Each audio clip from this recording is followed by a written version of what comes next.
Lights, camera, rolling. action.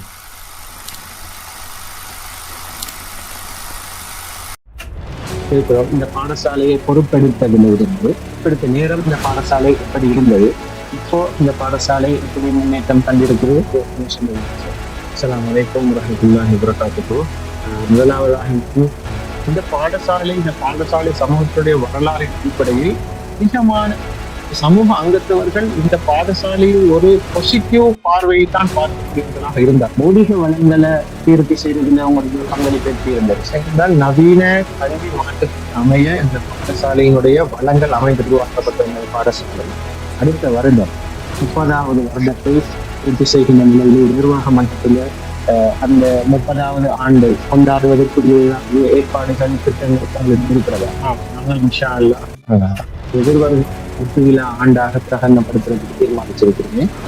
அது ஒரு நல்ல விஷயம். இந்த பாடசாலை அமைக்கப்பட்டு இதுவரை காணும் எந்த விதமான விழாக்களும் நடத்தப்பட.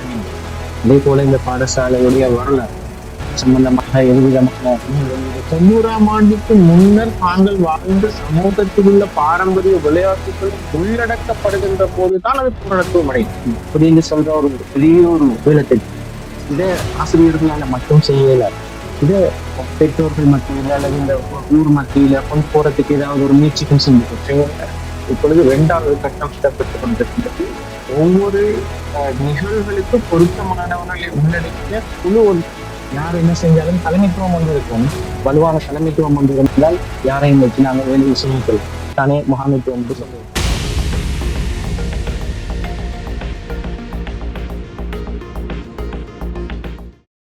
பிஸ்மில்லாஹிர் ரஹ்மானிர் ரஹீம். எமது உலுக்காப்பள்ள முஸ்லிம் மகா வித்தியாலயத்தின் பாடசாலை சம்பந்தமான சில விடயங்களை கலந்துரையாடுவதற்காக இன்று எமது பாடசாலையின் தற்போதைய அதிபர் PMM நலீம் சார் அவர்களுடன் சில விடயங்களை கலந்துரையாடுவதற்காக இன்றைக்கு வந்திருக்கிறோம். சார், எங்களோட பாடசாலை புத்தளம் உலுக்காப்பள்ள முஸ்லிம் மகா வித்தியாலயத்தை பொறுத்தவரையில் 1996ஆம் ஆண்டு அக்டோபர் 6ஆம் தேதி ஆரம்பிக்கப்பட்டது. மறைஞ்ச எங்களுடைய பெருந்தலைவர் மருகும் MHM அஸ்ரப் அவர்களால் 1996ஆம் ஆண்டு ஆரம்பிக்கப்பட்டது. ஆரம்பிக்கப்படுற நேரம் சார், இந்த பாடசாலை உருவாக்கத்தோடு தான் இந்த பாடசாலை ஆரம்பிக்கப்பட்டது. இந்த பாடசாலை உருவாக்கப்படுற நேரத்தில் எங்களோட ஊர் மக்களுடைய சில பேருடைய அயராத முயற்சியால் இந்த பாடசாலை ஆரம்பிக்கப்பட்டு இன்றைக்கு 30 வருடங்களை அண்மிச்ச நிலையில் பல 300க்கும் மேற்பட்ட பல பட்டதாரிகள் உருவாகி இருக்கிறாங்க. பல 8க்கும் மேற்பட்ட வைத்தியர்கள், பல சட்டத்தரணிகள், பொறியியலாளர்கள் இப்படின்னு சொல்லி பல துறை சார்ந்தவர்கள் இந்த பாடசாலையில இருந்து உருவாகி இருக்கிறாங்க. அப்போ இந்த பாடசாலையிட வளர்ச்சியில உங்களுடைய பங்களிப்பும் மிகவும் முக்கியமானது. ஏன்னா நீங்கள் ஆரம்பித்த பிறகு இந்த பாடசாலையை பொறுப்பெடுத்த பிறகு இந்த பாடசாலையுடைய பௌதீக வளங்களுடைய அபிவிருத்தியாக இருக்கலாம், அல்லது இந்த பாடசாலையுடைய கல்வி மட்டம், அதாவது புலமை பரிசிலாக 5ஆம் ஆண்டு புலமை பரிசில் பரீட்சை, அதே போல கல்வி பொதுத்தர சாதாரண தரம், உயர்தர பரீட்சை பெறுபவர்களுடைய கல்வித்தரம் என்பனவற்றை அபிவிருத்தி செய்கிறதுல உங்களுடைய பங்களிப்பு மிகவும் இன்றியமையானது. அந்த வகையில் நாங்கள் உங்கள்கிட்ட கேட்குறோம், இந்த பாடசாலையை பொறுப்பெடுத்ததுல இருந்து நேரம் இந்த பாடசாலை எப்படி இருந்தது, இப்போ இந்த பாடசாலை எப்படி முன்னேற்றம் கண்டிருக்குது, இதை 2 விதத்தில் சார் நீங்கள் சொல்லணும். ஒன்று பௌதிக வளங்கள் ரீதியாக எப்படி முன்னேற்றம் அடைஞ்சிருக்குது, கல்வியுடைய தரத்தில எப்படி முன்னேற்றம் அடைஞ்சிருக்குது என்று கொஞ்சம் சொல்லிடுமா சார்? அஸ்ஸலாமு அலைக்கும் வரஹ்மத்துல்லாஹி வபரகாத்துஹு. முதலாவதாக நான் உலுக்காப்பள்ள முஸ்லிம் மகா வித்தியாலயத்தை சமூக ரீதியாக நோக்குகின்ற போது இதற்கான ஒரு வரலாறு இருக்கின்றது. என்னென்றால் 1990ஆம் ஆண்டு இடம்பெயர்ந்து வந்த சமூக அங்கத்தவர்கள் பல இடங்களில் பல பிரதேசங்களில் இந்த நாட்டில் வசிக்கின்றார்கள். ஆனால் அதிகமானவர்கள் தங்களுடைய சமூகத்தினுடைய அடிப்படை கல்வி என்று சிந்திக்கவில்லை. ஆனால் உலுக்காப்பள்ளத்தில் இருக்கின்றவர்கள் தங்களுடைய சமூகத்தினுடைய அடிப்படை ஃபவுண்டேஷன் கல்வி என்று கருதியனால்தான் இந்த பாடசாலையினை இந்த இடத்தில் உருவாக்கி இருக்கின்றார்கள். இன்று இந்த பாடசாலையை சூழ இந்த மக்கள் இருப்பதன் காரணம் இந்த பாடசாலையுடைய வரலாற்றில் 300க்கும் மேற்பட்ட பட்டதாரிகள் பல பல பொறுப்புதாரர்கள் உருவாவதற்கு அது ஒரு அடிப்படை காரணமாக இருக்கின்றது. இந்த அடிப்படை காரணத்தினால் தான் இன்று புத்தளம் மாவட்டத்திற்கே பல வளவாளர்களை வழங்குகின்ற ஒரு பாடசாலையாக இந்த பாடசாலை இருக்கின்றது என்று நான் பெருமிதத்துடன் நான் இந்த இடத்தில் கூறிக்கொள்ள விரும்புகின்றேன். அல்ஹம்துலில்லாஹ். அதே போல நான் இந்த பாடசாலையை பொறுப்படுத்தி 3 ஆண்டுகளாகின்றது. பொறுப்படுத்தி 2022 9/7 இந்த பாடசாலையை பொறுப்படுத்தி நேரம் சார். இந்த பாடசாலையுடைய நிலைமை எப்படி இருந்தது என்று பாடசாலையை நான் பொறுப்பெடுக்கின்ற போது பாடசாலையில் பல தளம்பல் நிலை காணப்பட்டது. பாடசாலைக்கும் சமூகத்துக்கும் இடையிலான இடைவெளி, பல்வேறுபட்ட பல பிரச்சனைகளுக்கு மத்தியில் இந்த பாடசாலை இருக்கின்ற சந்தர்ப்பத்தில் தான் புத்தளம் வலய கல்வி பணிமனை இந்த பாடசாலை எனக்கு பொறுப்பளித்தது. ஆனால் இந்த பாடசாலை சமூகத்தினுடைய வரலாறின் அடிப்படையில் அதிகமான சமூக அங்கத்தவர்கள் இந்த பாடசாலையை ஒரு பாசிட்டிவ் பார்வையில் தான் பார்க்கக்கூடியவர்களாக இருந்தார்கள். ஆனால் வளமையாக எல்லா சமூகத்திலும் இருக்கின்ற அந்த பிரச்சினை ஒரு குறிப்பிட்டளவு வீதம் அதிகமாக காணப்பட்ட ஒரே காரணத்தினால்தான் இந்த பாடசாலை ஒரு தளம்பல் நிலைக்கு இருந்தது. ஆனால் அல்ஹம்துலில்லாஹ் தற்போது இந்த பாடசாலையின் அவ்வாறான பிரச்சினைகள் சமூகத்திற்கு உணர்த்தப்பட்டு சமூகம் ஒன்றிணைந்து இந்த பாடசாலையுடைய அபிவிருத்திக்கு வழங்குகின்ற பங்களிப்பின் காரணமாக பல்வேறு அடைவுகளை இந்த பாடசாலை பெற்றிருக்கின்றது என்று நாங்கள் சொல்ல முடியும். எவ்வாறான அடைவுகளை அடைந்திருக்கிறது என்று சம்பந்தமா சொல்லலாம் என்றால், நாங்கள் கடந்த A-level பரீட்சையில் நாங்கள் பல பட்டதாரிகளை நாங்கள் உருவாக்குகின்ற அளவுக்கு பல்கலைக்கழகத்தில் நாங்கள் அனுப்பியிருக்கின்றோம். அதே போல தொழில்நுட்ப கல்லூரிகள் மற்ற ஏனைய இடங்களில் நல்ல இடங்களில் மாணவர்கள் சென்று கற்கக்கூடிய அளவுக்கு நாங்கள் இந்த பாடசாலையினுடைய உயர்தர பெருக்கற்று நிலையங்கள் ஆக்கியிருக்கிறோம் என்றால், இந்த பாடசாலையினுடைய இந்த சமூகத்தினுடைய பட்டதாரிகளை அதிகரிக்கின்ற அந்த பணியினை தொடர்ந்து இந்த பாடசாலை நிறைவேற்றுகின்ற அளவுக்கு வளர்ந்திருக்கின்றது என்ற ஒரு விடயத்தை நாங்கள் இங்கே கொடுக்க முடியும். நிச்சயமாக சார், எங்களுடைய பாடசாலையை பொறுத்தவரையில இடம்பெயர்ந்த, நீங்கள் ஏற்கனவே சொன்ன மாதிரி 100% இடம்பெயர்ந்த சமூகத்தை கொண்டு உருவாக்கப்பட்ட பாடசாலை.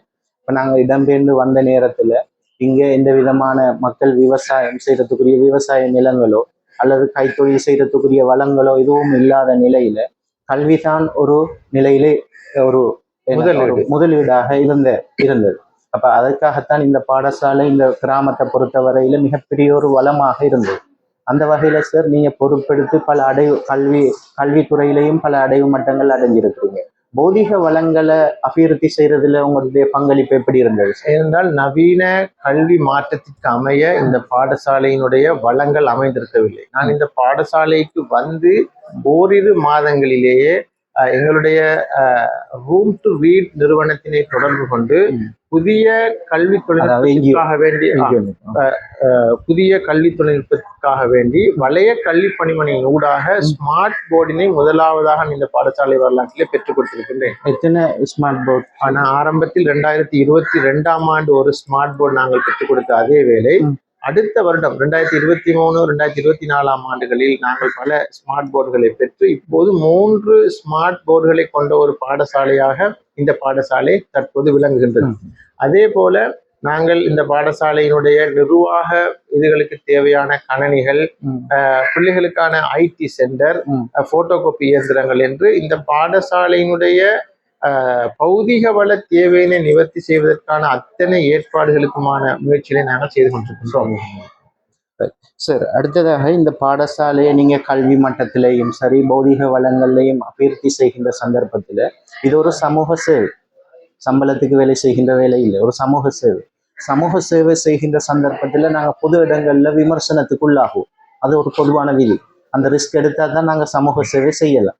அவ்வாறு நீங்க இந்த பாடசாலையை அபிவிருத்தி செய்கின்ற சந்தர்ப்பத்துல எப்படியான சவால்கள், அச்சுறுத்தல்கள் உங்களுக்கு இருந்ததா? ஆசிரியர் மட்டத்துல சரி அல்லது பெற்றோர்கள் சார்பில் சரி? ஆரம்பத்தில் நான் இந்த பாடசாலையை சரியாக லேர்ன் பண்ணுவதற்கு எனக்கு ஒரு குறிப்பிட்ட காலம் சென்றது. ஏனென்றால் நான் இந்த உள்ளூரில் வசிக்கின்ற ஒருவன் என்ற வகையில் இந்த சமூகத்திலிருந்து நான் ஒரு வித்தியாசமான அனுபவத்தினை நான் பெற்றேன். ஏனென்றால் நான் இங்க உள்ள இந்த சமூகத்தினுடைய அங்கத்தவர்களை அடையாளம் காண்பதற்கு எனக்கு ஒரு குறிப்பிட்ட காலம் சென்றது. அந்த வகையில் சமூகத்தில் இருக்கின்ற இந்த பாடசாலைக்கு அந்யோன்யமானவர்கள், பாடசாலைக்கு உதவி செய்கின்றவர்கள், பாடசாலையோடு நெருக்கமானவர்களை அடையாளம் காண்பதற்கு எடுத்த நேரம் எனக்கு இந்த பாடசாலையை அபிவிருத்தி செய்வதற்கு எடுத்த காலமாக இருந்தது. அதே போல இந்த பாடசாலையில் இருந்து ஒரு எதிர் மனப்பான்மையோடு இருந்தவர்களுடைய சவால்கள் இன்றும் இருந்து கொண்டே இருக்கின்றது. ஆசிரியர் மட்டத்துல, பெற்றோர், எல்லா மட்டங்களிலும் அந்த சவால்கள் இருந்து கொண்டே இருக்கிறது. அப்படி இருந்த போதிலும் அந்த சவால்கள் ஏனைய சாதகமான பண்புகளை மிகைக்கக்கூடிய அளவுக்கு இந்த சமூகத்தில் இல்லை என்றுதான் நான் கூற வேண்டும். ஏனென்றால் ஆரம்பத்தில் எந்த அளவு எதிரான அந்த சவால்கள் இருந்ததோ அதே சவால்கள் இப்பொழுதும் இருக்கின்றது. ஆனால் பாடசாலையை நோக்கி ஆதரவாக இந்த சமூகம் மாறியதன் பின்பு அந்த சவால்களினுடைய பெருமானம் மிகவும் குறைந்து விட்டது. இப்போது ஏதாவது நீங்க சவால்களுக்கு முகம் கொடுத்திருக்கிறீர்களா? அதாவது இந்த பிரதேசத்தில் அதிகமாக பெட்டிஷன் அடிக்கின்ற கலாச்சாரம் நான் நினைக்கிறேன் இந்த சமூகத்தில் இருக்கின்ற ஒரு கலாச்சாரமாக இருக்கின்றது. நேற்றும் ஒரு பெட்டிஷன், இன்று காலையிலும் ஒரு பெட்டிஷன். நான் இப்போ கொஞ்ச நேரத்துக்கு முன்னே கூட ஒரு பெட்டிஷனை நான் பிரித்து பார்த்து கொண்டிருக்கிறேன். இவர்கள் நேரடியாகவே கல்வி அமைச்சு, மாகாணம், கிட்டத்தட்ட 18 நிறுவனங்களுக்கு தொடர்ந்து பெட்டிஷன் அடித்துக் கொண்டே இருக்கின்றார்கள். ஆனால் இந்த பெட்டிஷன் காலாகாலமாக அடிபட்டு வந்தாலும் எதுலையுமே இந்த ப்ரூஃப், அதாவது உறுதிப்படுத்தப்பட்ட இதுவுமே இதுவரையில எதுவுமே நடக்கல. கணக்காய்வு நடக்கிறது பாடசாலையில், அப்படித்தானே? அடிக்கப்படுகின்ற அத்தனை பெட்டிஷன்களுக்கும் உரிய விசாரணைகள் இடம்பெற்று வந்தாலும் கூட அல்ஹம்துலில்லாஹ் நாங்கள் இந்த பாடசாலையை ஒரு சிஸ்டமேட்டிக் பாடசாலையாக செய்து வருகின்ற காரணமாக எந்த ஒரு பெட்டிஷனும் எங்களுக்கு சவாலாக அமையவில்லை. அந்த வகையில் எந்த ஒரு பெட்டிஷனுக்கும் முகம் கொடுக்கக்கூடிய அளவுக்கு நாங்கள் பழக்கப்பட்டிருக்கின்றோம் என்கின்ற ஒரு முக்கியமான விடயத்துக்கு நாங்கள் இந்த இடத்துல சொல்ல வேண்டும். சார், எதிர்காலத்துல இந்த பாடசாலையை அபிவிருத்தி செய்யறதுல அவங்க எப்படியான அபிவிருத்தி திட்டங்களை செய்யலாம்னு சொல்லி நீங்க தீர்மானிச்சிருக்கீங்க? ஆனால் உண்மையில் இந்த பாடசாலை கல்வி அடைவு என்பது 3 வகையான விடயங்களை அடிப்படையாக கொண்டது: அறிவு, திறன், மனப்பாங்கு. ஆனால் நான் ஏற்கனவே கூறப்பட்டது போல சமூகத்தினுடைய ஃபவுண்டேஷன் கல்வி என்கின்ற போது நாங்கள் அறிவினுடைய அடைவினை மாத்திரம் நாங்கள் கருத்தில் கொள்கின்ற போது ஒரு சமூகம் எழுச்சி பெறார். கல்வியினூடாக திறன், மனப்பாங்கு இரண்டும் மாற்றமடைய வேண்டும். இன்ஷா அல்லாஹ் இனி வருகின்ற இந்த பாடசாலை மாணவர் சமூகம் அவ்வாறான அடைவினை பெறுவார்கள் என்ற நம்பிக்கையினை நான் கொண்டிருக்கின்றேன்.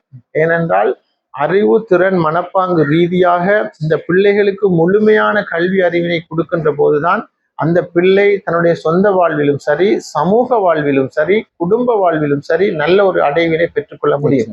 இல்லாவிட்டால் இந்த பாடசாலையிலிருந்து கற்று வெளியேறுகின்றவர்கள் என்னதான் பட்டதாரியாக இருந்தாலும் கூட அவர்களுடைய திறன், மனப்பாங்கு ரீதியான மாற்றத்தில் ஏற்படுகின்ற பிரச்சினை கூட இந்த பாடசாலைக்கு சவாலாக அமைந்திருக்கின்ற வரலாறுகள் இருக்கின்றது. எனவே நிச்சயமாக எனது இந்த பாடசாலையை பொறுத்தவரையில் எனக்கு ஒரு குறிக்கோளாக இருக்கின்றது. இந்த பாடசாலையில் கல்வி அடைவினை இந்த பாடசாலை எவ்வாறான வரலாற்றை கொண்டிருக்கின்றதோ அதே போல மனப்பாங்கு, திறன் ரீதியான வரலாற்றினையும் இந்த பாடசாலை கொண்டிருக்க வேண்டும் என்கின்ற ஒரு அவா எனக்கு இருக்கின்றது.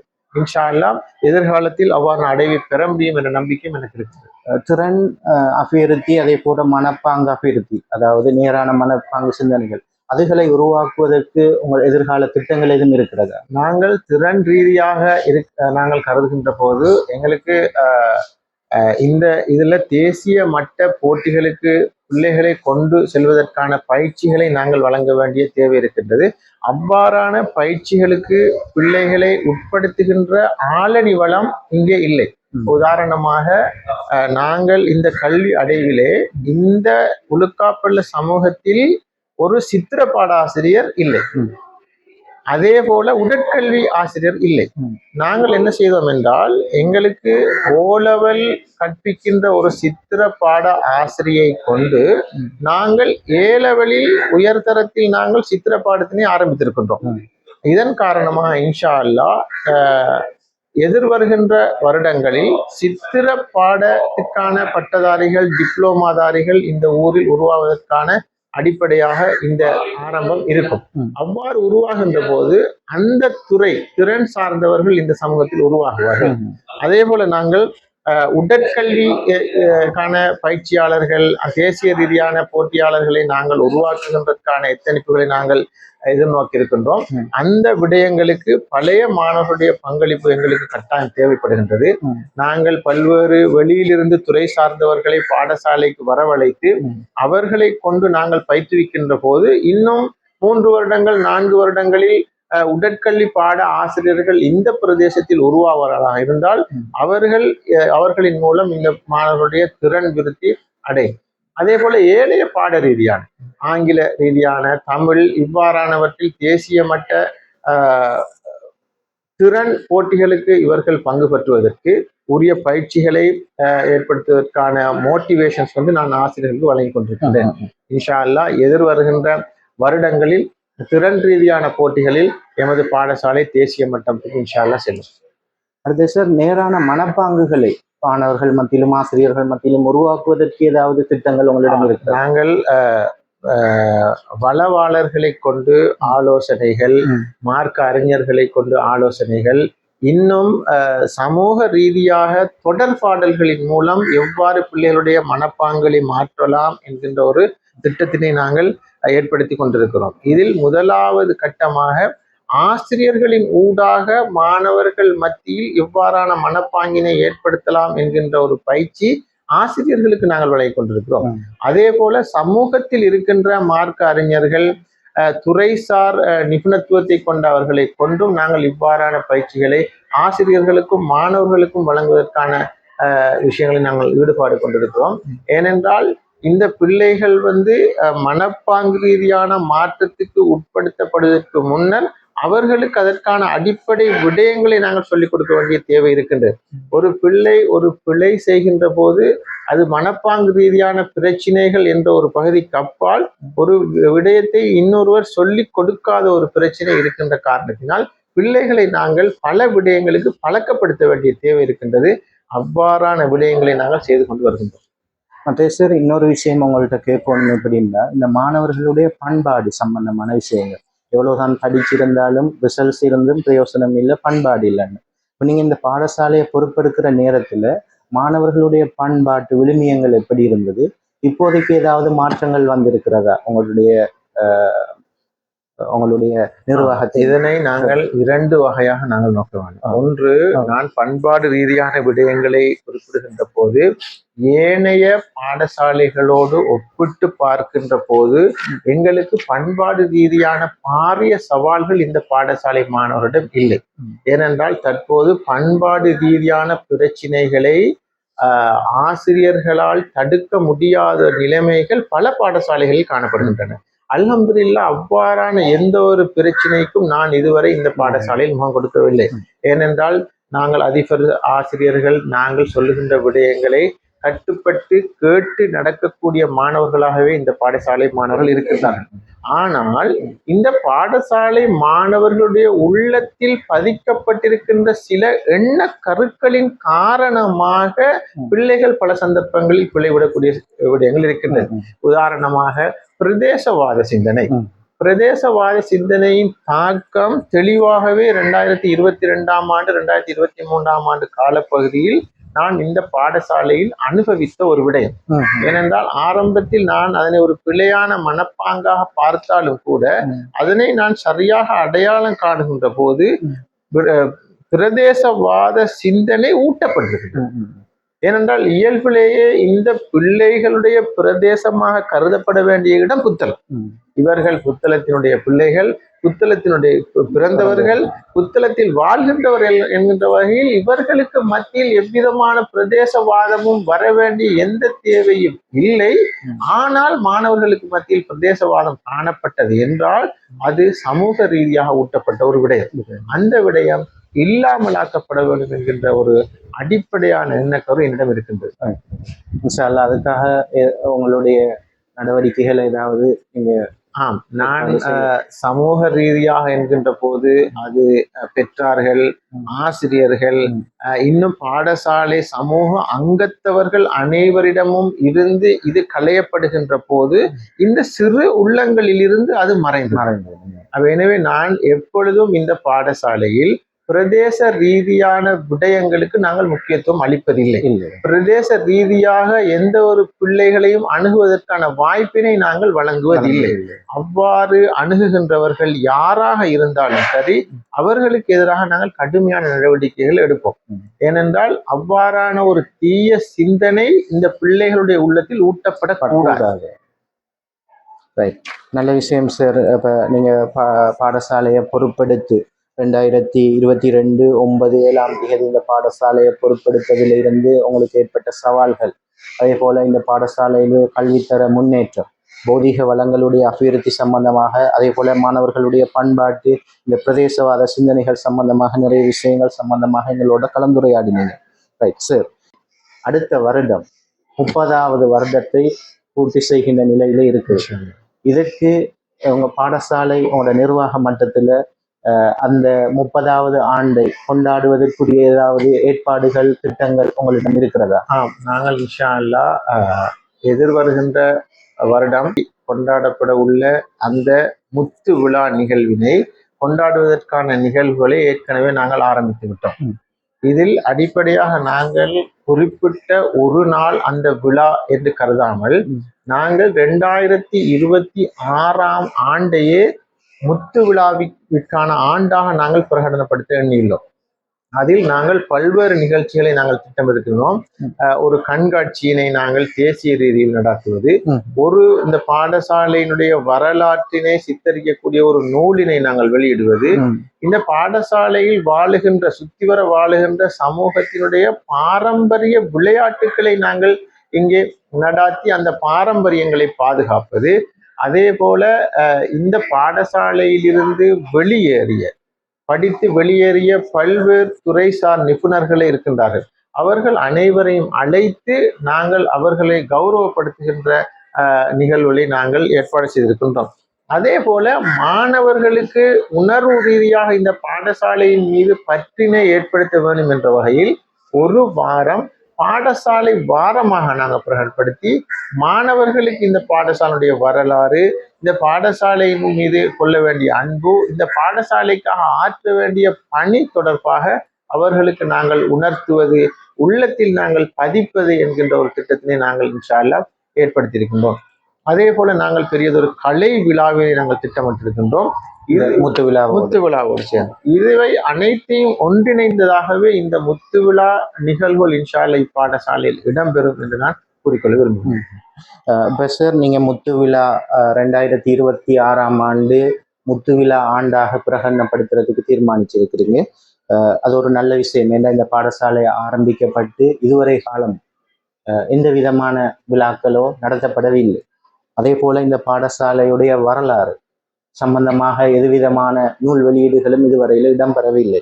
அப்ப சார், நீங்க சொன்ன விஷயங்கள்ல முதலாவது கண்காட்சி சர்வதேச தேசிய மட்டத்தில் ஒரு கண்காட்சி நடத்துறதுக்கு தீர்மானிச்சு. இதை எப்படி சார் உங்களோட இதுல நாங்க என்ன செஞ்சுக்கிறோம், இந்த பாடசாலையிலிருந்து வெளியேறிய இந்த பாடசாலையிலிருந்து பல்கலைக்கழகம் தெரிவான பட்டதாரிகள், அந்த பட்டதாரிகளை கொண்டு அவர்கள் பல்வேறு பல்கலைக்கழகங்களோடு பல்வேறு நிறுவனங்களோடு தொடர்புடையவர்களாக இருப்பார்கள்.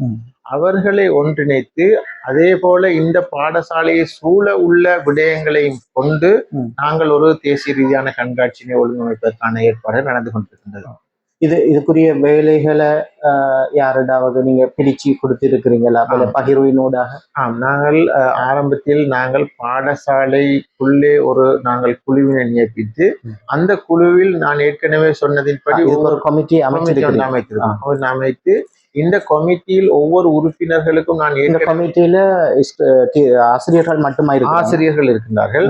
அந்த ஆசிரியர்களும் அதே போல பாடசாலை அபிவிருத்தி சங்க உறுப்பினர்களை கொண்டு அவர்கள் ஒவ்வொருவருக்கும் நாங்கள் என்ன செய்திருக்கோம் சொன்னால் ஒவ்வொரு தலைப்பை நாங்கள் பொறுப்பு கொடுத்து அந்த தலைப்போடு ஒன்றிணைந்து போகக்கூடிய சமூக அங்கத்தவர்களை கொண்ட ஒரு குழுவினை நாங்கள் உருவாக்க சொல்லியிருக்கோம். உதாரணத்துக்கு நாங்கள் பாரம்பரிய விளையாட்டு என்று கருதுகின்ற போது இந்த பாடசாலை சமூகத்தை பொறுத்தவரையில் இந்த பாரம்பரிய விளையாட்டு புத்தளத்தில் இருந்து ஆரம்பிக்க முடியாது. இது 90ஆம் ஆண்டுக்கு முன்னர் தாங்கள் வாழ்ந்த சமூகத்தில் உள்ள பாரம்பரிய விளையாட்டுகளும் உள்ளடக்கப்படுகின்ற போதுதான் அது பூரணத்துவம் அடையும். எனவே தற்போது உயிரோடு வாழ்ந்து கொண்டிருக்கின்ற அந்த பாரம்பரிய விளையாட்டுகளோடு சம்பந்தப்பட்ட அதனோட அனுபவம் உள்ளவர்களை கொண்ட ஒரு குழுவினை நாங்கள் உருவாக்க சொல்லி அந்த உரிய ஆசிரியருக்கு நாங்கள் பாடசாலை சங்குறுத்தினருக்கு நாங்கள் பொறுப்பு வழங்கியிருக்கின்றோம். அதே போல கலை கலாசார நிகழ்வுகளும் அவ்வாறுதான். பல கலை துறை சார்ந்த ஒரு சமூகத்தில் இருக்கின்றார்கள், அவர்களையும் ஒன்றிணைத்து நாங்கள் செல்லுகின்ற ஒரு பணியை நாங்கள் செய்திருக்கின்றோம். அதே போல நூல் வெளியீடு என்று வருகின்ற போது இந்த பாடசாலையுடைய வரலாற்றினை சரியாக தொகுத்து நூல் உருவாக்கம் செய்யப்படுகின்ற அதே வேளை அதனை சரியாக உறுதிப்படுத்துகின்ற ஒரு சட்டத்தரணிகள் வல்லுநர்கள் அந்த இடத்தில் இருக்க வேண்டும் என்ற ஒரு உறுதிப்பாடு எங்களுக்கு இருக்கின்றது. ஏனென்றால் பல பாடசாலைகளுடைய வரலாறுகள் நூலாக வெளிவந்த போதும் கூட அதிகமான விமர்சனங்களுக்கு அந்த புத்தகங்கள் ஆளாகி இருக்கின்றது. எனவே நாங்கள் இந்த விடயத்தில் உறுதியாகவே இருக்கின்றோம். எங்களுக்கு கிட்டத்தட்ட 1 வருடத்திற்கு மேற்பட்ட காலம் இருக்கின்றது. அந்த காலத்தினை நாங்கள் பயன்படுத்தி எங்களுடைய இந்த பாடசாலையிலிருந்து வெளியீடாக வெளியேறிய சட்டத்துறை நிபுணர்கள், அந்த துறை சார்ந்தவர்களுடைய அத்தாட்சி படுத்தலோடு தான் அந்த நூல் வெளிவரும். எனவே அவ்வாறு வெளிவருகின்ற போது அதுக்கு உரிய வகை கூறல் அந்த அத்தாட்சிப்படுத்துகின்றவர்களுக்கு தான் சாரம். எனவே நாங்கள் அந்த ஒரு விடயத்தில் நாங்கள் மிக அவதானமாகவே நடத்தப்படும். அந்த நடவடிக்கை வரலாறு சம்பந்தமாக செய்வதற்கும் ஒரு கமிட்டி நாங்கள் அமைச்சிருக்கோம். சார், இந்த முத்துவிழா கொண்டாட்டம் 2026ஆம் ஆண்டு உங்களுடைய பாடசாலையில் முத்துவிழா ஆண்டாக பிரகடனப்படுத்துகின்ற இதுல கண்காட்சி நடத்துகின்றது, நூல் வெளியிடுறது, அதே போல பாரம்பரிய விளையாட்டுகளை மேம்படுத்துறது, அதே போல இந்த பாடசாலையில் இருந்து வெளியேறிய துறை சார்ந்த நிபுணர்களை கௌரவிக்கிறது, அதே போல பாடசாலை வாரம் ஒன்றை ஏற்பாடு செய்யறது, இப்படின்னு சொல்ற ஒரு பெரிய ஒரு வேலை திட்டம். இதை ஆசிரியர்களால மட்டும் செய்ய இயலாது. இதை பெற்றோர்கள் மத்தியில் அல்லது இந்த ஊர் மத்தியில கொண்டு போறதுக்கு ஏதாவது ஒரு முயற்சிகள் செய்யணும். எங்கட இப்பொழுது 2வது கட்டம் இடம்பெற்று கொண்டிருக்கின்றது. ஒவ்வொரு நிகழ்வுகளுக்கு பொருத்தமானவர்களை உள்ளடக்கிய குழு ஒன்றினை நாங்கள் அமைத்தல்.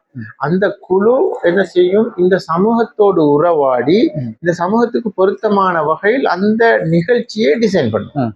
இப்ப நான் இதை பப்ளிக்காக சமூகத்துல சொல்லும் போது எங்களுக்கு மொத்த சமூகத்திலும் இருந்து நாங்கள் பொருத்தமானவர்களை ஒரு பொதுக்கூட்டத்தின் மூலம் தெரிவு செய்ய முடியாது.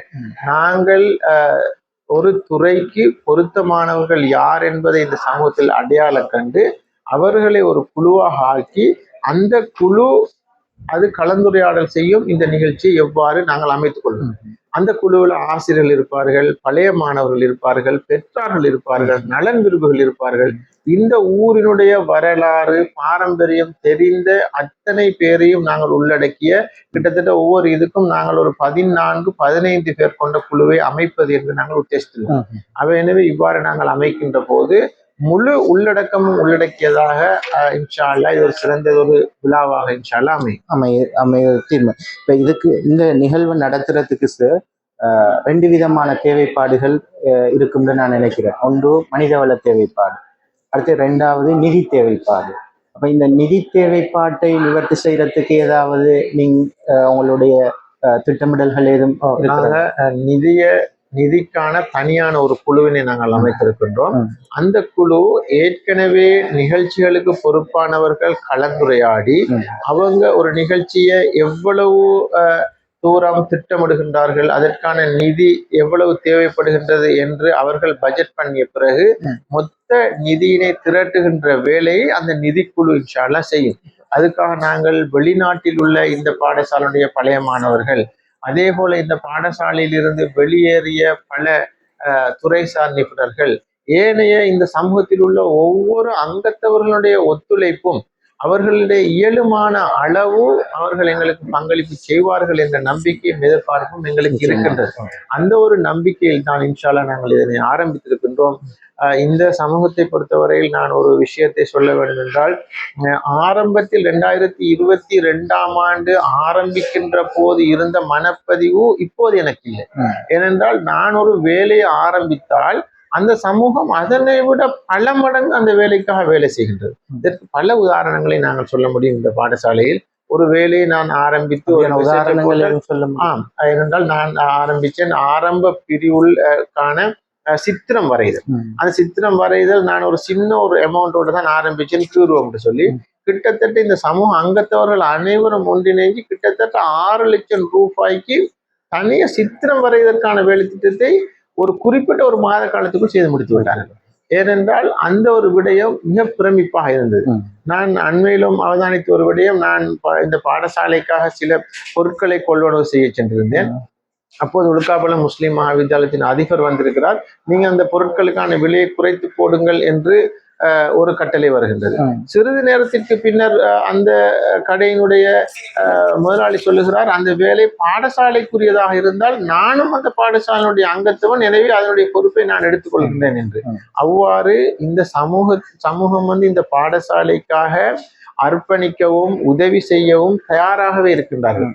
நாங்கள் எவ்வாறான ஒரு திட்டத்தை கொண்டுட்டு போனாலும் இந்த பாடசாலையினுடைய நல்ல நோக்கத்திற்காக அந்த திட்டம் இருக்கிறது என்று உணர்ந்து கொண்டால் இந்த சமூகம் முழுமையாக உதவி செய்வதற்கு தயாராக இருக்கின்றது என்கிற விடயத்தை நான் இந்த இடத்தில் ஆணித்தரமாக கூறிக்கொள்ள விரும்புகின்றேன். இப்போ சார் 2026ஆம் ஆண்டு மணி முத்து விழா நிகழ்வு வருடம் என்பது ஆல்ரெடி உங்களால் எல்லாமே பிளான் பண்ணப்பட்டு ஒவ்வொரு ஆக்களுக்கும் அது திட்டமிடப்பட்டு அதுக்குரிய வேலைகள் கொடுக்கப்பட்டு விட்டது. அதுக்குரிய நிதியை திரட்டத்துக்கு ஒரு குழுவும் நியமிக்கப்பட்டிருக்கிறது. அதனால் மிகவும் ஒரு திட்டமிட்ட அடிப்படையில தான் இது நடைமுறைப்படுத்தப்பட்டு கொண்டிருக்கிறது. ரைட் சார், நீங்க இந்த பாடசாலையை ஆரம்பிச்ச பிறகு இந்த பாடசாலைகளோட பௌதிக வளங்களுடைய அபிவிருத்தி, கல்விட முன்னேற்றம், அதே போல நாங்கள் நினைக்கிற மட்டுக்கு பழைய மாணவர் சங்கம் இதுவரை காலமும் உத்தியோகபூர்வ ரீதியற்ற முறையில தான் செயற்பட்டு வந்தது. உத்தியோகபூர்வ ரீதியாக யாப் ஒன்றை உருவாக்கி வங்கி கணக்கினூடாக செய்கின்ற ஒரு முறையான சிஸ்டம் ஒன்று உருவாக்கப்பட்டது. அதே போல சொல்றேன்டா, இந்த பாடசாலைக்கு என்று சொல்லி உங்களோட ஆலோசனைக்கு அமைய வெப் பேஜ் உருவாக்குறதுக்கான வேலை திட்டம் நடைமுறைப்படுத்துது. அதை கண்டினியூவா தொடர்ந்து நடத்துறதுக்காக சில யாப்புல அதை கொண்டு வரப்பட வேண்டும் என்று சொல்லி உங்களோட சில ஆலோசனைகள் வழங்கப்பட்டிருக்குது. அதே போல இந்த பாடசாலைக்கு என்று சொல்லி லே அவுட் பிளான், பல அமைப்பை உருவாக்குறதுக்கான திட்டம் உருவாக்கப்பட்டிருக்குது. அதே போல அண்மையில இந்த ப்ரொடக்டிவிட்டி கன்செப்ட், உற்பத்தி திறனை எங்களோட பாடசாலையில அபிவிருத்தி செய்யறதுக்கான பல அந்த திட்டத்தை நடைமுறைப்படுத்துறதுக்கான திட்டத்தை நீங்க முன்வழங்கி இருக்கிறீங்க. இப்படி ஏராளமான, அதோட சேர்த்து தான் இந்த 2026ஆம் ஆண்டு முத்துவிழா ஆண்டாக பிரகடனப்படுத்தி அதுலேயும் ஏராளமான வேலை போல இந்த பாடசாலையில பௌதிக வளங்களை பெற்றுக்கொள்றது இல்லை. அதுலேயும் குறிப்பாக இந்த ஸ்மார்ட் போர்ட், நவீன கல்வி திட்டத்துக்கு அமைவாக மாணவர்களை அதுக்கேற்ற மாதிரி அப்கிரேட் பண்றதுக்குரிய அந்த ஸ்மார்ட் போர்ட் பெற்றுக்கொள்ற விஷயங்கள், அது மட்டும் இல்லை ஏனைய உபகரணங்களை பெற்றுக்கொள்றது, இப்படி ஏராளமான பௌதிக ரீதியாக மாற்றங்களை கொண்டு வந்திருக்கிறீங்க. ஜிசாக்குமுல்லா ஹைரன் சார்பாக அல்லாஹ் அவங்களோட ஆயுள்ல பரக்கத் செய்யணும், பொருளாதாரத்துல பரக்கத் செய்யணும், செல்வத்துல பரக்கத் செய்யணும் இது நாங்க பிரார்த்தனை செஞ்சு கொண்டோம். எதிர்காலத்திலையும் சார் அரசாங்க உத்தியோகத்தர்கள் என்பவர்கள் சாதாரணமாக இடமாற்றம் செல்வது சாதாரணமான ஒரு விஷயம். இருக்கிற காலம் எங்களோட பாடசாலையை மேலும் மேலும் அபிவிருத்தி செய்யறதுக்கு உங்களுடைய பங்களிப்பை நாங்க இன்ஷா அல்லாஹ் எதிர்பார்க்கிறோம். யார் என்ன செஞ்சாலும் தலைமைத்துவம் ஒன்று இருக்கணும். வலுவான தலைமைத்துவம் ஒன்று இருந்தால் யாரையும் வச்சு நாங்க வேலை செய்விக்கலாம். அதுதானே முகாமைத்துவம் என்று சொல்லுவாங்க. அந்த அடிப்படையில உங்களுடைய முகாமைத்துவத்தை நாங்க இந்த இடத்துல பாராட்டுறோம். ஜிசாக்குமுல்லா ஹைரன். அதே போல சார், இந்த பாடசாலையுடைய பாடசாலையுள் சேவை என்பது ஒரு பொதுவான சேவை. சேவை செய்கின்ற சந்தர்ப்பத்துல பொது இடங்கள்ல நாங்க விமர்சிக்கப்படுவோம், அது உங்களுக்கும் தெரியும். அந்த விமர்சனங்களை எல்லாம் நாங்க பொருட்படுத்தாம, அது எல்லா இடங்கள்லையும் அந்த விமர்சனங்கள், பொது இடங்கள்ல விமர்சிக்கிற விமர்சனங்கள், சவால்கள், அச்சுறுத்தல்கள் எங்கள்கிட்ட இருக்கும். அதற்காக வேண்டி பாடசாலையுடைய அபிவிருத்தியில அது உங்களுக்கு தடையாக இருக்காம எதிர்காலத்துல உதவி செய்யறதுக்கு நீங்க சொன்ன மாதிரி நிதி ரீதியாக உதவி செய்யறதுக்கு நிறைய நல்லுள்ளங்கள் இருக்கிறாங்க. அதே போல மனிதர் வள ரீதியாக உதவி செய்யறதுக்கு நிறைய பேர் உங்களோட உதவி செய்யறதுக்கு ரெடியாக இருக்கிறாங்க, தயாராக இருக்கிறாங்க. அதுக்கு சரியான ஒரு தலைமைத்துவம் ஒன்று தேவை. அந்த தலைமைத்துவம் உங்களிடம் இருக்குது என்று சொல்லி நாங்கள் எதிர்பார்க்கிறோம், இருக்கு என்று நாங்கள் நம்புறோம். இதனூடாக நீங்க இந்த பாடசாலையை மேலும் அபிவிருத்தி செய்யறதுக்கு நாங்கள் எதிர்பார்க்கிறோம்.